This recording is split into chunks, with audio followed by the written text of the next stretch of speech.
Hey everyone, and welcome to the next edition of the Snapchat. I'm joined today by none other than Cozy Snap. Cozy, we need to take a moment before we get started with the Marvel Snap stuff because we have to do a little bit of an airing of grievances. Okay. Last week on the Snapchat, you called me out for wearing running shoes on the beach. Now, I didn't think this was going to be that much of a hot take. Okay, I didn't think it was going to be that much of a hot take, but apparently wearing running shoes on the beach, and I'm quoting, is serial killer style stuff. It is. So, imagine my surprise. I'm watching Cozy Gamer, just like anyone else should be, when I see you, my friend, walking on the beach with your running shoes on. I have video evidence. It is unmistakable. You are wearing running shoes on the beach. I'm going to give you a chance to defend yourself because you've earned that. So please, sir, explain to me, what the hell is this monstrosity? I love the fact that you were like, I could just see you up at like 2 a.m. You know, like the Charlie Day with the strings, like he's attached to the red strings. He's like, yeah, I can explain. Listen, I don't wear shoes on the beach. This was a one-off, and I happen to have it on document, I guess. I used to do, so before I did Marvel Snap, I did a lot of variety content. And listen, if you don't know me, and if you meet me eventually, I don't have a nervous bone in my body. I'll talk to anybody. I love just conversation. I'm never nervous or anxious. I used to go to the beach, and I would set up a booth that had Mario Kart, and I would challenge strangers to Mario Kart on the beach. And if they beat me, they got money. It was a lot of fun, man. It was the peak absolute. Eventually, I got to do it with Marvel Snap. So this photo, I was cruising the beach for some participants, which I found. I'll have you know. And yes, I wasn't going to wear sandals. Nobody trusts somebody that wears sandals, even if it's at the beach. Like, if I were to roll up like, hey, ladies, instantly, I'm a different kind of serial killer. So you caught me. You caught me, and I haven't seen this in so long, man. This was it was good to go down memory lane. When I was trying to like make my own defenses for you, I was like, you know what? But if he's setting up on the side of the beach, technically like on the boardwalk, one might say, is he technically at the beach? But if you say I'm going to the beach, I think the boardwalk counts, right? And the fact that you ultimately ended up on the sand, I don't know, Cozy. I had to bring it up because. Touche. I mean, look at this. Look at this photograph. Touche. I apparently Thanos Crocs are a big hot take as well, you know, and I got blasted a little bit. And you know what? Someone's like, I thought I liked you. Now I don't. Unsubscribed. I was like, honestly. The funniest thing I saw was Cozy does look like he would wear Crocs. Damn it. But also, thank you. All right. Don't knock them till you try them. That's all I have to say. I was a hater. I was a hater before it, Alex. But, you know, anyway, we probably digress. But this is my favorite part of the whole Snapchat is getting called out for wearing shoes on the beach. Yeah, well, first of all, start with me getting called out for wearing shoes on the beach, but I'm just glad to send a little heat back your way. But you know what, Cozy? We just had an absolutely fantastic conversation on your channel where we discussed a few really important things. Why don't you break it down for us? Yeah, so we talked about the July season pass that comes out today. We talked a lot about the new cards. We broke down all of them. It was a big chunk of the podcast. Really good stuff. Discovered combos along the way. And then Infinity Conquest, Alex. We talked about how it went, tips, practices, maybe a deck or two, and why Thanos is back, in my opinion. I don't actually think we talked about that, but he's back. Thanos is always back. And actually, you just released a fantastic Thanos guide. So if you're watching this right now and you've not seen Cozy's Thanos guide, you definitely got to go over and check it out. In fact, I mean, you've released nothing but banger guides this week. So, I mean, there's a plethora of Cozy Snap content waiting for you. And if you're looking for a Ronin guide, well, then I got you there too. So there's a lot of content going around, but who the hell's looking for Ronin guides right now? No, I love it, dude. I actually watched that. I loved it. I was like, yes, Ronin. Yeah. Ronin decks, man. That's what I came into your stream the other day. You were playing Ronin. I was like, I've got to stay now. I mean, come on. Yeah, well, what I really wanted to do is I wanted to play Crystal. I needed a reason to play Crystal, right? And get a gold win with it. We didn't get the infinite win with it, but Crystal, I still think is perhaps being slept on. Regardless, Cozy, we're going to be moving on to our first topic of today, which is the season pass cards ranked. The way this is going to work, we have a list with all the season pass cards thus far, including the beta season pass cards, and we're going to give them letter grades from A to F based on where they stand today in the meta and whether or not they're as relevant as you'd hope for them to be. Now, we're also going to kind of play a little bit of a different game too, or in the sense that we're going to judge them based on the strength of their release. How impactful were they? How impactful have they remained? So there's a couple different things going on here. I know I just kind of said contrary things to one another, but there's so much to go off when evaluating cards, especially in something like a Thor, for instance, launched at one cost and ultimately got changed to another. So, I mean, Marvel Snap's a constantly evolving game. Yeah, before we go to that, Alex, I mean, like, it was a little rude for you not to address my wife here. Like, we're all here, you talk to me, and then you just... I'm sorry. It can be awkward sometimes. Like, it's, you know, like when you're the third wheel in a room, and, you know, like if you and your wife are exchanging loving kisses, do you really want me to get in there and be like, yo, Cozy? She's just here. She just wants to be acknowledged, man. That's all I'm asking. Okay, let's acknowledge the beautiful Arrow with her hair flowing in the wind. Now, this isn't fair because Arrow gets to create her own wind. You know how like models stand there and there's like fans blowing in the side and their hair? Yeah, Arrow just gets to do that herself. Like she's just like, what a great throws superpower. Up her own hair. What a great, yeah, exactly. What a great dude. The amount of Twitter tags I got when this puppy came out. Puppy, that's a bit odd to call her, but you know, when this. I understand what you mean. Okay, thank you. Anyway, yeah. So thank you for that. We can now move on, friend. And here we go. We've got the season pass cards, Alex. And I like what you said. We talk about them when they came out, and then we can also talk about them where they are now. Obviously, we have like a 5.7 Nick Fury. That's how he was when he came out. So it is, you know, I think it's good to have that on there. So do we want to start with in order of the pass coming out? Yeah, we'll start with the original one. And ironically, I had it like Nick Fury. I start him as a 5.7, whatever, but we'll get that when we get there. But Wave. Let's talk about Wave. Now, this was the first season pass card. In fact, Cozy, I wasn't even in the beta yet. I missed this season. So when they just released the $10 pack to buy back into the like season pass card backs and everything like that, the amazing variant with the flag in the background, I was all in. I was like, yes, this is what I've been waiting for so long. Those are cool. The Atlantis Beach Club. Yeah, like all those variants were pretty banger. It was cool to see those again. I'm sad. I'm holding on to my Thor that I still have that nobody has. I'm like, one day everyone's going to have this guy. It's like how I show a different avatar that people don't have. But Wave, man, before Death Wave, before everything, like Wave was such a crazy card to come out. Now, obviously, we already had like Electro and stuff, but those were Pool 3. So this came out early, and this was a long dominating card. Still is, obviously. So this was a fun one to come out. I mean, can we all this is a quick one. Yeah, we could just say this is a S tier then, S tier now, in my opinion. Yeah, like this is definitely A+. We're doing standard elementary school grading here. We're not going S tier. We're doing A+ to F, F being the failure. And this is definitely an A+ card. It definitely is. It's been consistently amazing. Even after its nerf, we're like, oh wait, this card's still incredible. It still does amazing things. It still completely shuts down specific decks. It still provides incredible synergies. It's just such a go-to card. In fact, when I did my recent like kind of cards to unlock for Pool 3 players with their free ones, Wave's number one for me. It was number one.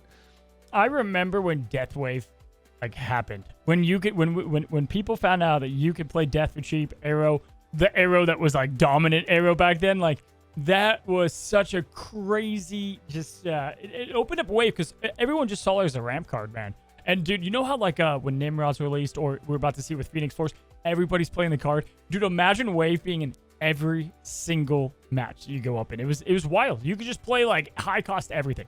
It was crazy how Wave got changed so significantly with the obviously the change of the way the cost structure works, basically nullifying Death Wave, which was like the go-to card. It was like the go-to archetype for so long. Like even if there was one card, like one deck that kind of jumped in the meta, Death Wave was always like a good fallback for so many players, and it was just gone. And I remember when the announcement was made, I was like, is the card dead? Like, what happened? No. And then we get Bounce that comes out, and it shuts down Bounce to some degree, like the turn 6 Chavez and dump your hand on 5. Hey, would you be surprised to know that Bounce is still okay even if you run Wave? Damn it. I know. But anyways, yeah. Wave, for me, it's A+, Cozy. What do you give it? Yeah, A+, no question. All right. Number 2, we're going off to Thor. Thor, a 3/4 that adds Mjolnir to the deck. Now, what is your initial impressions with Thor? Because I have like this mixed feeling about Thor. I love the card. I hate the card. I love the fact that like you get the Mjolnir and that it's an on reveal that can be reprocced with something like a Odin. I hate the fact that it's thinning or diluting the deck, one might say. There's so many complex like mechanisms around Thor. So I'm interested in hearing your original opinion on it. I mean, like Chris Hemsworth is my man crush. I'm just a Thor stan to begin with. But when Thor came out, he was a 4-cost, and he was like, just awkward, and it just didn't play. It always felt bad. He had a little more power, but it wasn't overall worth it. And then now you have an extra turn to get it, and this actually ended up being kind of perfect for him. I love him. I like the card a lot. It's so interesting, though, that you do have to build a deck around it. Because if you didn't, he'd be in every Silver Surfer deck, right? Like, it is a very niche card in a lot of ways, but obviously with good payoff. I think he's better than most cards in Conquest. Just having that pressure, where it's not this Jane job. Right now, it's like it's obvious what's going to happen, right? Because they play Jane, it's over. It's where you don't play Jane. And then you had kind of the head games to go off there, right? So Thor was cool. It was Thor. So, like, it was, if you look on this list, I think the most notable card to come out as far as, like, Marvel is. But he was a tad lackluster at the time. I think he came out, like a C plus, a B. What is it? A? Oh, you doing A plus, B plus, all that? All the pluses and minuses? Oh, yeah. All of it. Like you're grading their paper. And I barely remember, but I want to say it was like a B minus. It just felt weird. Again, the coolest thing about him was he was a pool 3, so that's why I gave it even a B minus. It was probably a C. It was probably a C grade card though. Yeah. And where do you think it falls today? I'm gonna give it a B. Man, this is all over the place, but I'm gonna give it a B. I'm gonna give it a B plus because of Jane Jaw at the moment. Fair. Yeah. All right, fair enough. I would agree with that. I think it's definitely B plus. I might even lean towards like an A minus. Because, like, I feel like it's like it has a Dracula style effect where, like, you can't trust it if you're the opponent. Like, if there's a Thor there and it's in a stormed location, then I love the idea that you said, like, okay, if they play Jane Jaw or they play Jane, you know what's up. But, like, when you play the game of, did they top deck Mjolnir? Like, you know what I mean? Yeah. It gets stressful, right? So I really do like the card for that. So we'll go with the B plus out of pure respect. And we'll grade them based on where they are today. We'll do a discussion on where they perhaps started. We'll grade them on today. We're really weird with the grading in the last couple episodes, by the way, I think. Right. But, okay, Daredevil. This is one of my favorite cards in Marvel Snap. And this was my first full season Snap. I had been invited to the beta during the Thor season. I think I got in halfway through the Thor season. I was there since the onset from Daredevil. And I got to tell you, I love Daredevil. I think that the card has one of the most unique and fascinating effects in the game.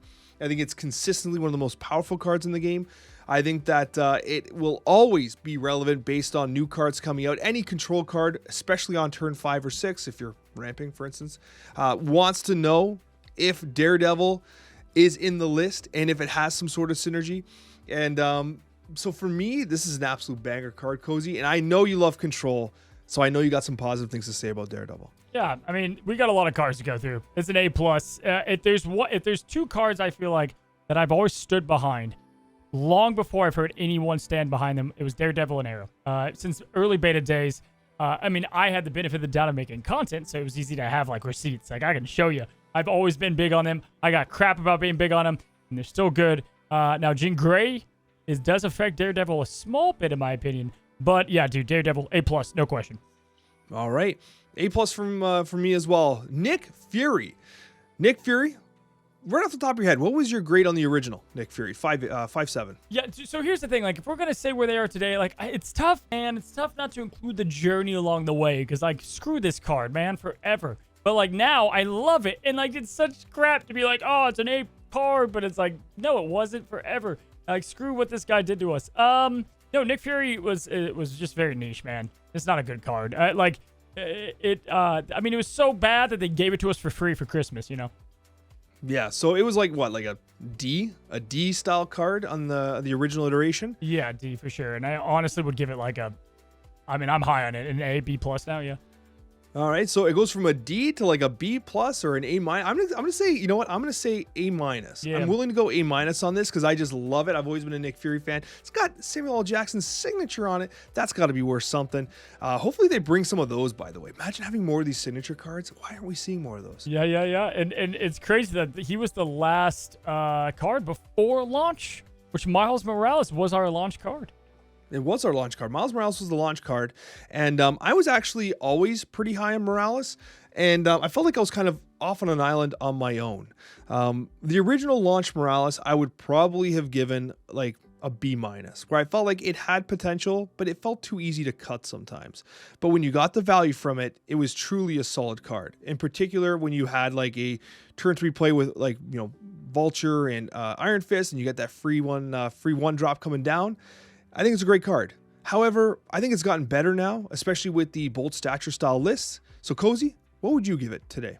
This is another one. It's like the journey along the way. I feel like it's so funny if you look back at when the game came out, how dumb we were playing this game. Like, for whatever reason, like Polaris, like we're like, yeah, it's a pretty good card, but we like just weren't putting it into a lot of decks, right? And so like just good value cards were being kind of slept on for like other crazy combos, which I guess makes sense when you have leaders and all this crazy stuff that, have since been nerfed. Miles, I want to like him more than I do. I think he's good. I think he's a decent card. What did you give him? I said B-, but I'm notably too high on this card, I think. I mean, I think a B- is fine. C+, B-. He has his uses in the statue deck, and a very good one at that. He's better nowadays with Silk. He's better nowadays with plenty of cards. So I would say because of the popularity of things like Jeff and Polaris, he's earned himself that. Whereas before, like, you were playing a move deck with him, and that was about it. It was just garbage, right? So definitely, if we were to say our top 3 at the end of this, or somewhat, then I would say he's lower on that. But yeah, I don't mind him. Okay.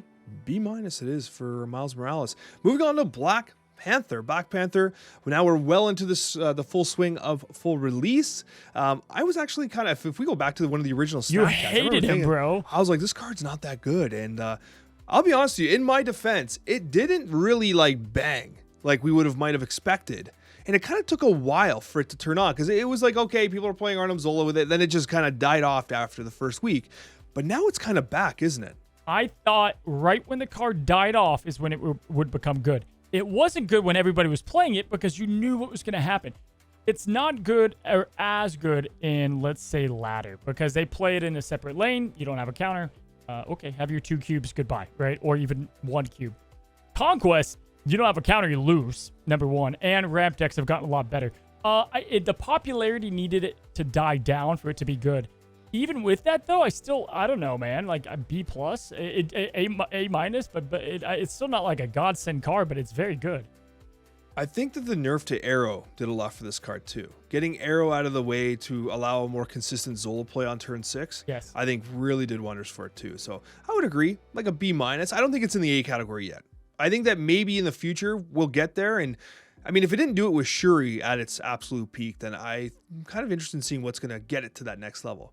Silver Surfer. Now, I gotta be honest with you, Cozy, this is literally one of my favorite cards in Marvel Snap ever released. The archetype for me is one of my favorite. I think partially because at 3 cost, you can add tech, you can add power, you can add so many different things. For me, I'll be honest with you, this is an A+. This is an A+ for me, just from a personal standpoint. I think it was super powerful on release as a 3-0 that did +3. We have the latest iteration on the screen as a 3-2, and I still think it's good. I still think it's good, and I think that we're getting improvements at the 3 costs, like the rogue buff and stuff like that.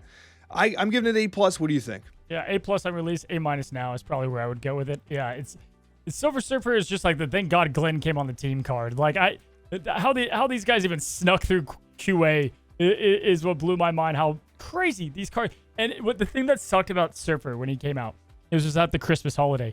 So they launched him, and they were like, we'll see you in 3 weeks, guys. And Surfer just, like, destroyed everything at that time.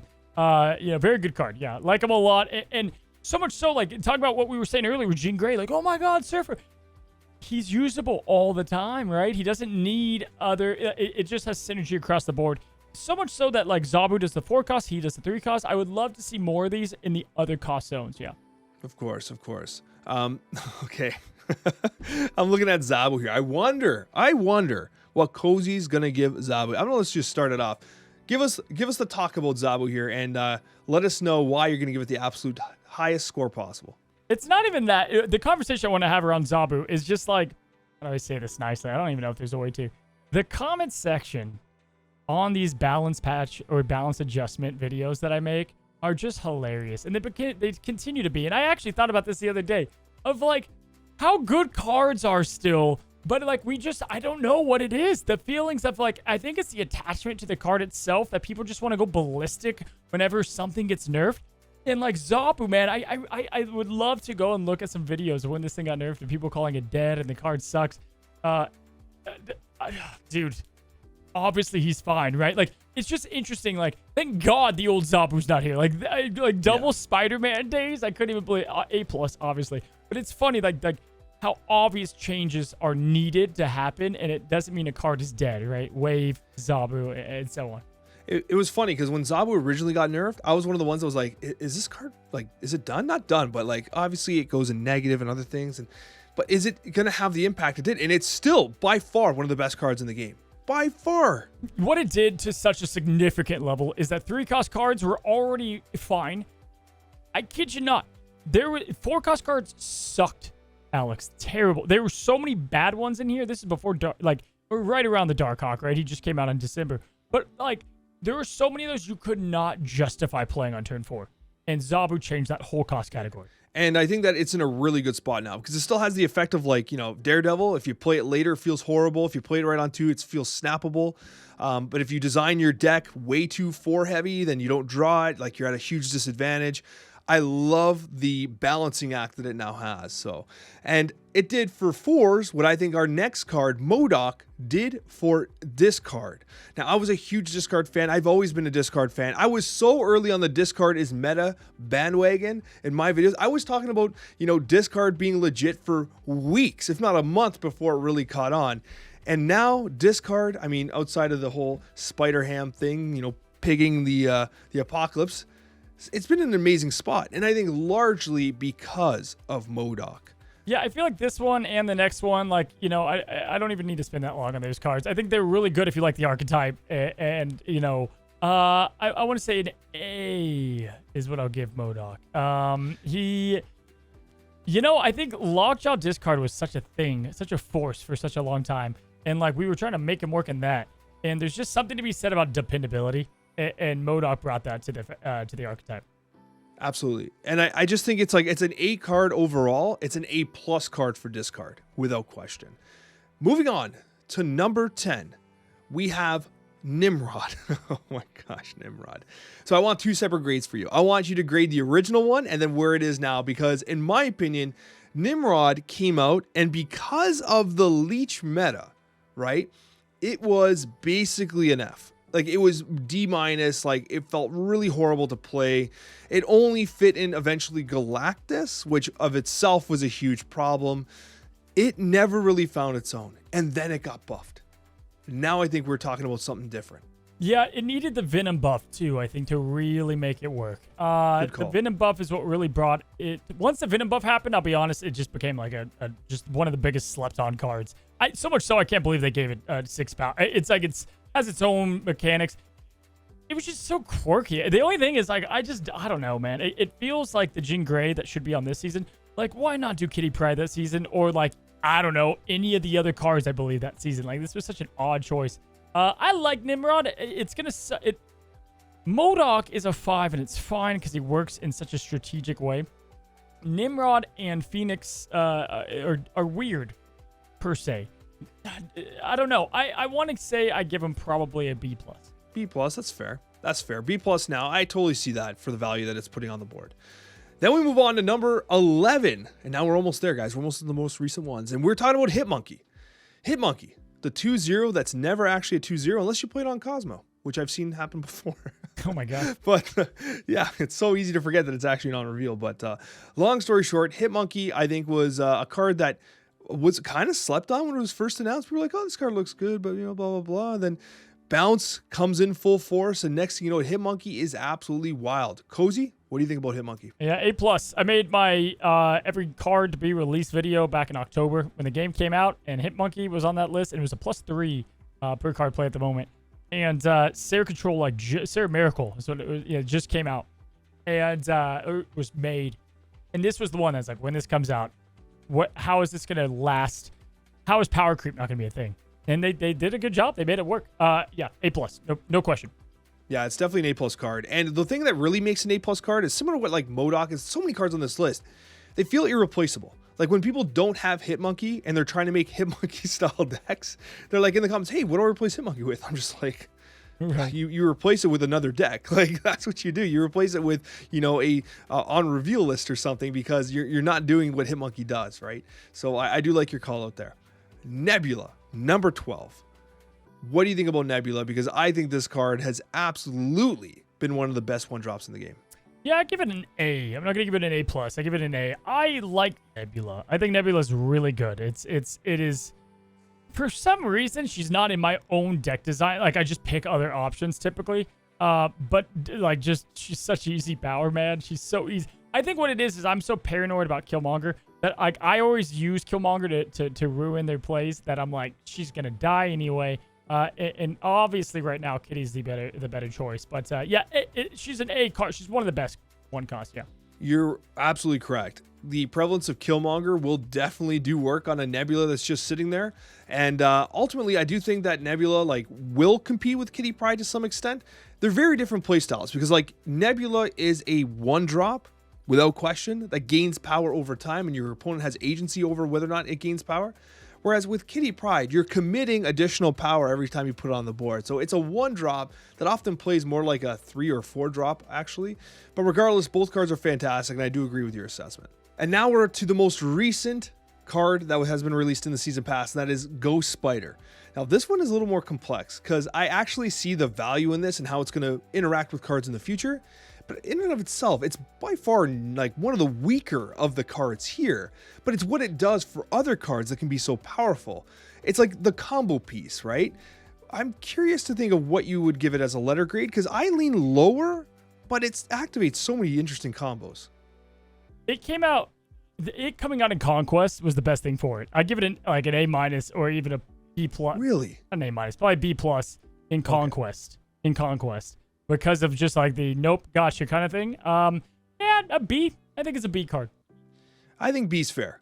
Even B feels like, I think that's absolutely fair, because in and of its own, it's weaker, but what it can do from a surprise factor is huge. And in Conquest, you're right, it's a totally different beast. Cozy, top 3, all of them. Ooh, ordered. 1, 2, and 3. I'll give you my 3. You give me your 3, and let's go from there. And this is at the state it's currently at right now. Current state, yes. I mean, I know, there's no. Oh, dude, wow, it's harder than you think, right? There's 4. Put you on the spot. There are 4 that I like, obviously a ton, and I'm just trying to pick which ones. Cheater. It's 3. I said 3. Damn it. I know. Okay, I'm gonna go. Oh, it's so hard. I can't pick between my. Funny enough, what's going into 3rd place? They're tied. Okay, I'll just say. Okay, do 4. Just do 4, Cozy. I know you want it. You're gonna be upset if you don't pick 4. Yeah, it's hard. But you have to order them. I have to order them? That's fine. Okay, 4 is Hitmonkey. Okay. What's your 4? You want me to pick 4 now? Okay, my 4th would be MODOK. Okay, 3rd is Daredevil. My 3rd is also Daredevil. 2 is Wave. My number 2 is Zabu. Okay, and then Zabu's my 1, yeah. And Wave's my 1. Okay, fair enough. Yeah, you know what it is? It was really hard between Daredevil and Hitmonkey. I thought you were the Daredevil guy. What you left him off from MODOK and Surfer? Yeah.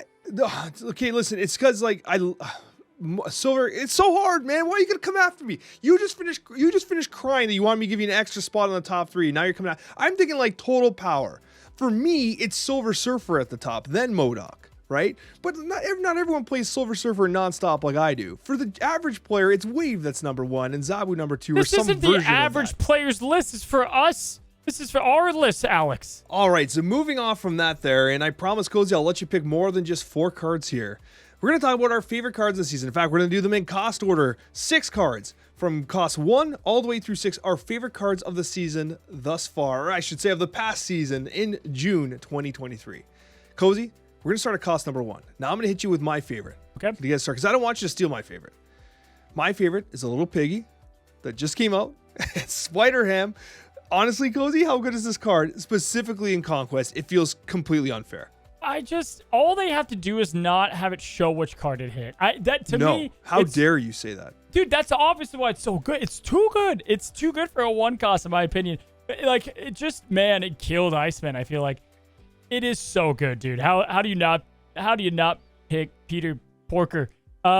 I would say this is definitely, this was probably going to be mine. If I was going to pick another one, I would pick a riser, which I would call probably Deadpool. I think Deadpool has now finally made it from being like niche and fun to actually pretty damn strong. But like, man, obviously Kitty's great. Those are the obvious choices, but dude, yeah, Spider-Ham's nuts, huh? Spider-Ham's insane. And I've been playing so much Conquest that like the ability to play it on like the first Conquest game just as a straight up scout play, and then to play, I just hit, Beast. Well, I know they're playing Bounce, so I know I'm going to play it very early every single time.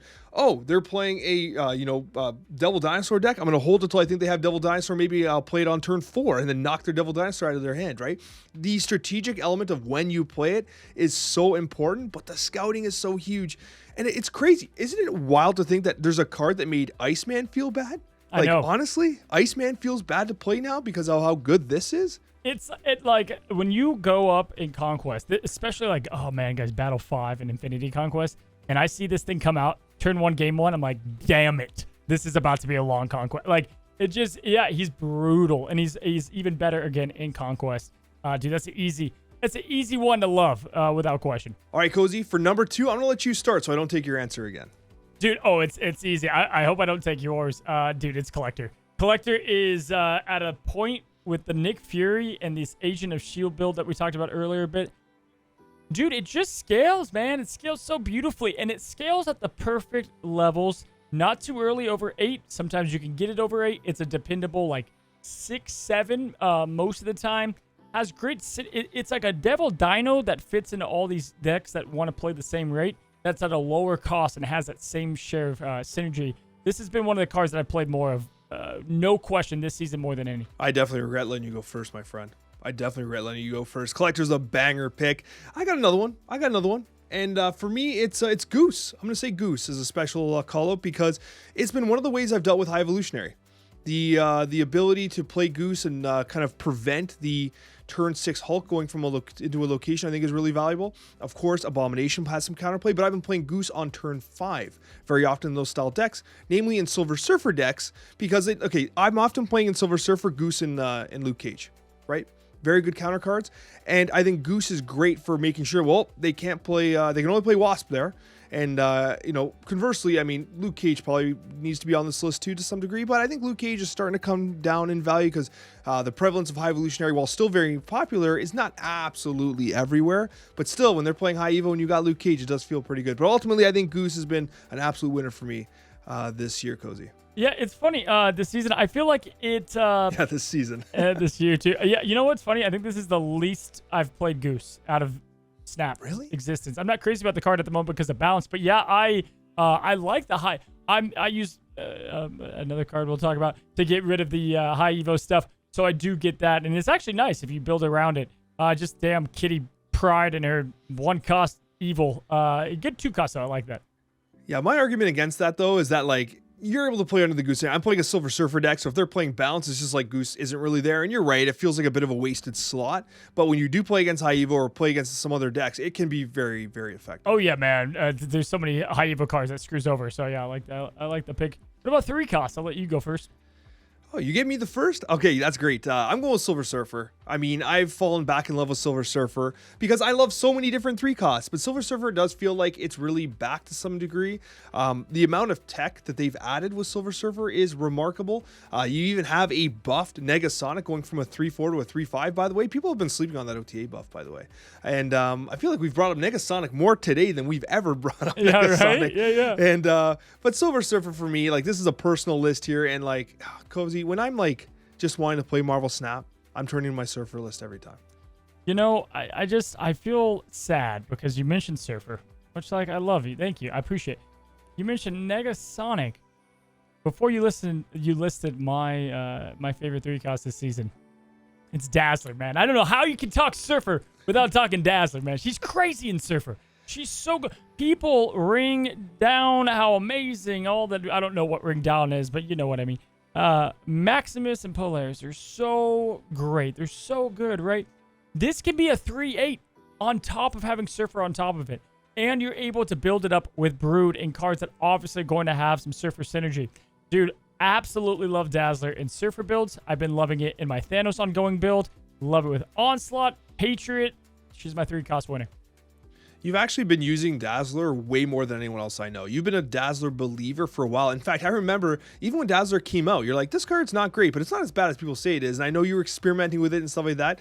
It's great to see the Dazzler is now kind of delivering on its original promise. I just want to say, I find it so funny because the other one I was going to pick was Shadow King. He's killer right now in the Kitty Pryde. It's so funny that both these damn January cards they were Zabu design, and they had to be brought down to 3 to even be remotely good, and they did well. Number 4, man. Dude, who do you think I picked? This one was too obvious, man. Oh boy.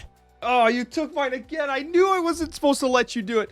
Damn it, Cozy. Why'd you do that to me? Who they dig up this time? Yeah, what's his I still believe in heroes. Yeah, man. It's got to be Nick. Oh, Nick Fury's so good. I don't even have another 4 to back off on because it was like Nick Fury all day long. I was so hyped up when he got buffed. Like the OTA change was so perfect because it was kind of unexpected. Like it was like the idea of them changing him to a 4/5. Like I wasn't expecting him to drop down to a 4, and it feels so good. And the Coulson synergy and just everything. Quinjet letting you play a 6 on turn 5. There's so much to love about this card, Cozy. And now because of this change, I'm playing more Zabu than ever.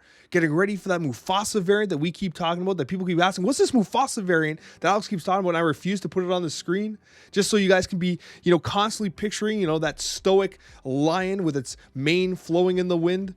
But ultimately, yeah, it's the only 4 cost that's worth talking about this past season. Yeah, I feel like it takes a lot to get Iron Lad not on my list, right? I love Iron Lad, but by the way, for all you people there it is. He has it. The Mufasa variant. This is a 3/2 too. This is not even the right one, but I had to throw the Mufasa on screen for everyone.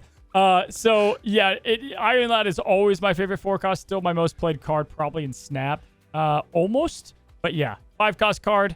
Oh man, there's a lot here. What do you got? For me, it's Ronin. It's Ronin. I really want to make Ronin work. And listen, you're laughing, but do you know how many games I've won on Conquest where I get a bounce deck and I play turn 1 Iceman, turn 2, Master Mold, and they just give me the Deadpool, like, I'm in trouble. Like, listen, Ronin's better than people are giving it credit for. Yeah, he's good in Conquest. I'm playing it with Zabu, which means I can Mystique plus Shang-Chi turn 6, and if you really want to do it, okay, so here's a quick tip, okay? For people that didn't see my Ronin video, I've been working so hard on getting a Ronin Darkhawk list going. The idea of like, okay, you stuff, rocks in their deck, and if you play Maximus or whatever, you're just pulling rocks into their hand. It works, but you have this counter synergy with Darkhawk, Ronin, and like drawing cards and all this stuff. And then it came to me, I'm like, just use Devil Dinosaur. Just use Devil Dinosaur and just keep your hand propped up. And you're going to have multiple options, especially with Crystal, because Crystal benefits both Devil Dinosaur and Ronin. Boom, right? And suddenly you got yourself a deck that works. I think Ronin's been a very pleasant surprise for me in Conquest, because like no one expects a Ronin game. Nobody in their right mind expects a Ronin game. And I think it's way better than people are giving it credit for. It's so much better in Conquest. It's better in Ladder because it's worse in Ladder because Devil Dinosaur is more consistent, period, done. Yes. If you want that, that's where you go. But Conquest, you can't counter it. People like if you're not ready, you're screwed. If you're playing Dracula, you have like a Maximus, you can mess him up. If they can make Baron even half better, then he's gonna be able to fit in the deck too. I like it for the Conquest pick. For Conquest season, I like it. Can you guess my 5 cost? Guessing your 5 cost? I'm gonna say it's Arrow, because if I don't say if it's Arrow, you're gonna get upset and call me out for not bringing your wife. Yeah, up damn again. right I was. It's Arrow, bro. I think I said that. I don't know where I said this. Probably in the last Snapchat. Most disrespected card in Snap. People, it's just getting so personal. People play their damn Hulks. Like, go to my. Actually, I think I used it. I won another Infinity Conquest with Arrow. People play their Hulks like they're on some kind of hill, right? They're like, damn, I'm gonna drop my 20 Hulk, and they just like don't care that Arrow exists, or they have their Venom, and I know what's gonna happen. Arrow has won me more cubes in Conquest and Ladder. Yes, it moves 1 card. Oh no, I pretend Wasp doesn't exist. Kitty Pryde decks, you're screwed. But other than that, I love Arrow. She has done the most for me out of the 5 cost cards this season. It's so funny. People thought Arrow was totally dead. They even gave the 1 power back. They even brought her back up to a 5/8, and Wave is still just as good as ever. I think Wave 5, Arrow 6 is still an absolute banger play. Like it just absolutely slaps. So I love the pick. Cozy, I'm gonna steal 6 because I'm scared you're gonna pick mine. I won't. Because this is kind of fun. There's a specific 6-drop that like I turn to for not only the opportunity to surprise in Conquest, but to access locations and to just have an absolute blast. It's a 6-0, and its name is Arnim Zola. Arnim Zola is just so fun to play. And when you have the perfect Arnim Zola setup and you're playing Conquest, I don't care what anyone says. People don't expect Zola. I have a deck that I've been working on. I have nothing to announce yet, but I'm still working on the refining of it. I've loved Conquest for my brewing, by the way. Isn't it it's been so great. fun? Oh, yeah. I feel like I can brew again. I'm working on a Devil Dinosaur brew list where I'm running Devil Dinosaur and Zola. And honestly, dude, it slaps. And I love replicating the Devil Dinosaur into multiple lanes because it just looks like a Devil Dino deck. And then they're like, I got my Shang-Chi ready. And then you're like, boop, boop. Dude, it's so good. No one expects Zola. I've gotten crap for Zola for how long, man? For how long? And Snapster was half of it. Snapster was like reacting to one of my videos once. He's like, oh, Cozy and his Arnim Zola love. Like, I love him. I always thought he was good. And yes, now he's a lot better in Conquest because, like, it doesn't even matter. What I love about him is it doesn't matter if they know you have him because then the mind games start to play. And they're looking at your devil, let's say, and they're like, is it going to be 2? Do I Shang-Chi this? Like, they don't know what to do. And so, yeah, Zola's like always my pick. But this season, man, I got to give it to him. The man that got me my Infinity Avatar himself. Slept on all the time, man. I got a banger variant, finally. Thanos easily. It's not even close. My Thanos, man, oh, gosh. Ongoing Thanos and Destroy Thanos is so much fun. In Conquest specifically. I don't know why I ever fell out of love. I want to take this moment to apologize to him. I just love it. This card is so much fun, and I've gotten so many great Twitter replies of like, hey, your King Thanos deck is what I call it, has gotten them their Infinity win. The stones, but also just the things that you can do. There's so much they're not expecting. You Space Stone over. You have so many tools, man, at your disposal. I love it. This is the deck for those that want to know and that are watching right now. But it's got so much going for it. Lockjaw's great. Cosmo's disrespected. It helps in your lanes as well. I love it. It's honestly a great list, and it actually transitions us perfectly to our quality of life wish list, because when I look at this Thanos variant, which I mean, I know the audio listeners can't see, but it is basically one of the most beautiful variants I've ever seen. Kirby Crackle, just speckling red around, and it makes me think about a quality of life upgrade that I want. Imagine you could say, you know what, with this red Kirby Crackle on the screen, I'd like to see it with that red border, see what it looks like. Oh, you know what, that doesn't quite work. What if I get the purple with the name just right? Does that look better? But no, you can't. You're scared to upgrade this, aren't you, Cozy? Oh yeah, very good point. The pickable borders, or choose your own border, or just like bring that in as another cosmetic. Like, who gives a damn? If you don't want to buy it, other people will, and it'll fund the game. Like, you can do all types of crazy stuff with borders. I think they do need to rework the whole border system in general. Because yeah, it does feel weird. Like, I'm holding back. Like, there's variants that I love, like the arrow. I had to decide if I wanted to keep it at the blue and just be like, I do nothing. I just stay here, right? There's cards that you need to, but yeah, definitely that's a great QOL wish list item. And the biggest thing about it too is you have the new Spotlight caches coming out, and the whole idea was upgrade cards to get more cards. And you're constantly discouraged to upgrade cards because, like, it's like, I don't want to ruin this perfect variant. Like, I have a inked white queen with blue flares that's just stuck at blue because, like, it matches her name, it matches everything. I can't upgrade it. I can't do anything, right? And every gold I have stops at the gold border because they just look too nice. Like, I can't upgrade them anymore, right? I actually look forward to getting alternate variants that I can then start upgrading these cards again, right? Yeah, so for sure. Hit me with another quality of life update that you're looking forward to. You know, I would say, really, if we're talking UI, man, all UI. Like, I think the searchability of cards has got to change. This feels bad. It's just there's not enough here. The keywords don't even make sense. You got the infamous Cyclops in the move. It's literally just what's on the description, and it's like common abilities. Yet we're missing a lot in here. These need to change. You need to be able to sort it by boosters. Hell, how cool would it be if they had a most used sort by, right? Like, you can literally see at a glance what cards you use the most, and or it's very easy to find like your other ones. For the love of God, they haven't added decks in ages. Absolute ages. I think it was Call of Duty that you could buy these too. Like, not everybody needs to have these, but again, I'm fine with that, right? If they want to find new clever ways to monetize that's not like card and user experience, I think overall, this whole screen needs some love. I agree.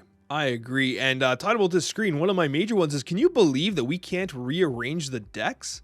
Like, wouldn't it be great? I like having all like my usual fun decks on the left, and then like my top 10 decks that I'm testing working with on the right. And I have to like delete decks and reorder them for my videos all the time, because I'll talk about different decks all at once and stuff. I cannot believe I can't reorder and just drag and drop my decks where I want them to be. Like, that is a quality of life change that I think would be super valuable, because sometimes I have a deck way at the right slot that I actually like, I want to just play forever, and I want it to end up on the left, so I have to like copy paste cut it, and like I use like a Word document to like copy the codes and rearrange my list. It's like, I shouldn't have to do that.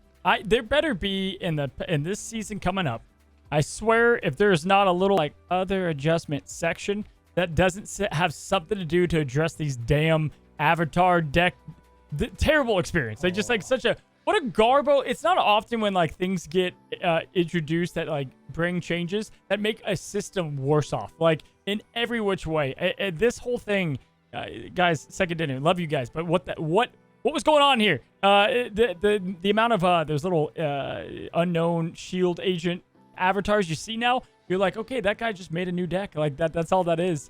I understand why they did it. It is cool to have, I have these different ones per thing.